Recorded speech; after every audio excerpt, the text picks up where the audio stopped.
आज से ठीक 200 साल पहले जब सब कॉन्टिनेंट में बिजली नहीं थी, ट्रेन नहीं थी, तब एक ऐसा सिस्टम बनाया गया जो आज 2026 में भी आपकी और मेरी जिंदगी को कंट्रोल कर रहा है। क्या आपने कभी सोचा है कि आपने जिस प्लॉट के लिए अपनी पूरी जिंदगी की जमा पूंजी लाइफ सेविंग लगा दी थी, उसका असली मालिक कौन है? आप कहेंगे अदनान भाई, मेरे पास फाइल है, मेरे पास अलॉटमेंट लेटर है।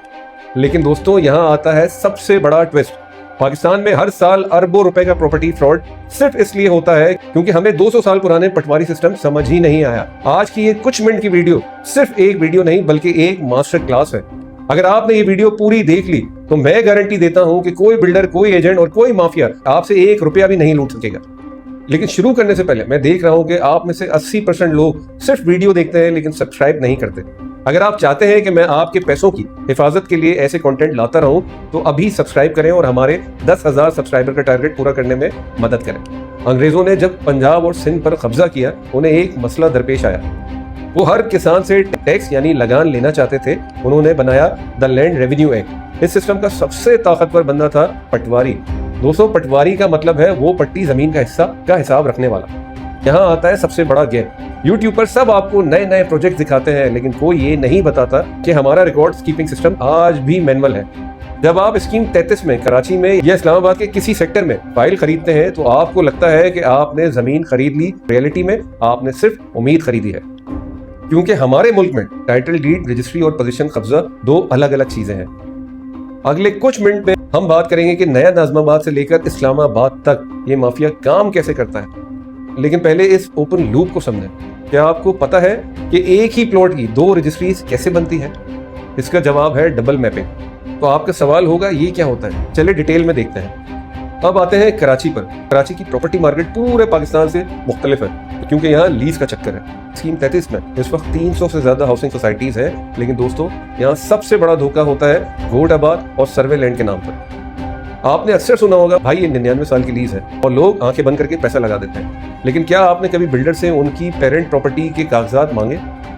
नया नाज़िमाबाद की मिसाल लेते हैं। एक बेहतरीन प्रोजेक्ट, लेकिन सालों तक लीगल बैटल में फंसा रहा। क्यों? क्योंकि जमीन का टाइटल क्लियर नहीं था।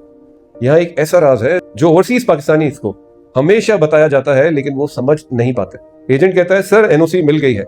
याद रखें, SBCA यानी सिंध बिल्डिंग कंट्रोल अथॉरिटी की एनओसी बिल्डिंग बनाने की होती है, जमीन की मिल्कियत, ओनरशिप की नहीं होती।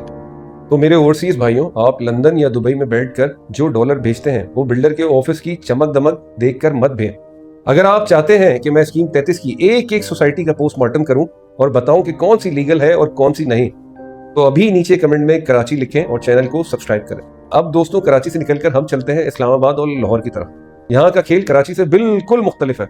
यहाँ लीज नहीं चलती, यहाँ चलती है फाइल। क्या आपने कभी सोचा है कि फाइल असलियत में क्या है? यूट्यूब पर आपको हर दूसरा व्लॉगर बता रहा होगा कि फला सोसाइटी में फाइल ले लो, 2 साल में पैसा डबल हो जाएगा। लेकिन कोई ये नहीं बताता कि फाइल खरीदना एक गैम्बलिंग यानी जुआ है।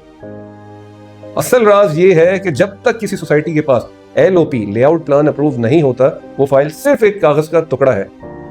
पंजाब में LDA और इस्लामाबाद में CDA। जब तक जमीन का पोजीशन बिल्डर के पास ना देख ले, वो नक्शा अप्रूव नहीं करते।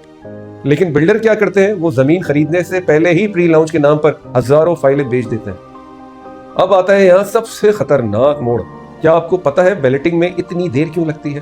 क्योंकि बिल्डर ने 1000 कनाल जमीन पर 5000 फाइल्स बेची होती हैं। जब तक वो मजीद जमीन नहीं खरीद लेता, वो आपको प्लॉट नंबर नहीं दे सकता। और इस दौरान आपका पैसा बिल्डर के पास इंटरेस्ट फ्री लोन के तौर पर पड़ा रहता है। अगर आप लाहौर या इस्लामाबाद में इन्वेस्ट करने का सोच रहे हैं तो पहले सब्सक्राइब कर लें, क्योंकि अगले 5 मिनट में मैं आपको वो 3 सवाल बताऊंगा जो आपने अपने एजेंट से पूछने हैं। अगर वो जवाब ना दे सके तो वहां से फौरन निकल जाए। हम करें तो क्या करें, पैसा कहाँ लगाएं? दोस्तों, चाहे आप ओवरसीज हो, पाकिस्तानी हो, मेरा 4 स्टेप का वेरिफिकेशन फॉर्मूला हमेशा अपने पास रखें। पंजाब और सिंध दोनों में अब डिजिटल रिकॉर्ड मौजूद है। कभी भी एजेंट की बातों पर या सिर्फ अलॉटमेंट लेटर पर भरोसा ना करें। मालिक का CNIC लें, डिजिटल पोर्टल पर चेक करें कि जमीन वाकई उसके नाम है या नहीं। दूसरा स्टेप है फिजिकल साइट विजिट। अगर आप खुद नहीं जा सकें तो किसी इंडिपेंडेंट सर्वेयर को भेजें, गूगल मैप का सहारा लें, देखें कि क्या वहां वाकई रोड बन रही है या सिर्फ जंगल है। तीसरा स्टेप है NOC हायरार्की। सिर्फ ये मत देखें कि NOC फॉर लैंड है या सिर्फ cell and advertising.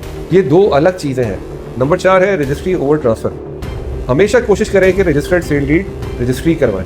Transfer letter सिर्फ प्राइवेट सोसाइटीज का अपना इंटरनल डॉक्यूमेंट होता है जिसकी अदालत में कोई खास कानूनी हैसियत नहीं होती। दोस्तों, पाकिस्तान हमारा मुल्क है, हमारा हक है कि हम यहाँ इज्जत से घर बनाएं। मैंने एक कुछ मिनट की वीडियो इसलिए बनाई है ताकि कोई ओवरसीज पाकिस्तानी या कोई गरीब शख्स अपनी उम्र भर की कमाई ना गंवा सके। मेरा टारगेट है कि हम मिलकर प्रॉपर्टी एंड वेल्थ को पाकिस्तान का सबसे बड़ा और सबसे ऑनेस्ट रियल एस्टेट चैनल बनाएं।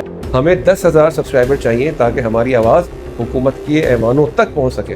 अगर आपने अभी तक सब्सक्राइब नहीं किया तो ये सिर्फ मेरा नुकसान नहीं, आपकी मालूमात का भी नुकसान है।